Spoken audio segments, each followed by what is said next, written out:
Samantala, all systems go na ang iba't ibang ahensya ng pamahalaan para naman sa malakihang rehabilitation ng EDSA, kasabay ng paglalatag ng mga paraan para maibsan ang inaasahang matinding traffic.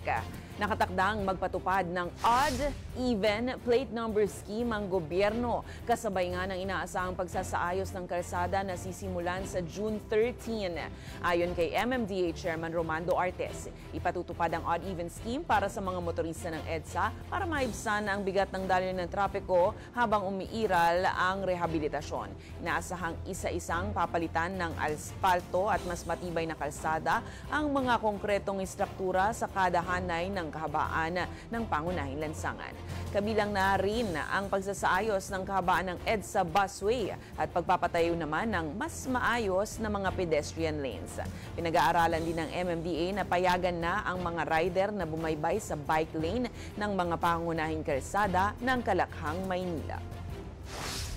Ang bawal po sa EDSA, yung 13579 na ending plate ay bawal ng Monday, Wednesday, and Friday. Yung 02468 ay bawal po ng Tuesday, Thursday, and Saturday. Sunday po, libre po gumamit ng EDSA ang lahat ng sasakyan. We will adopt actually yung latest technologies on concrete mix at saka yung on top of the concrete mix pala na gagawin natin, lalagay tayo ng running surface na makapal-kapal na asphalt, no?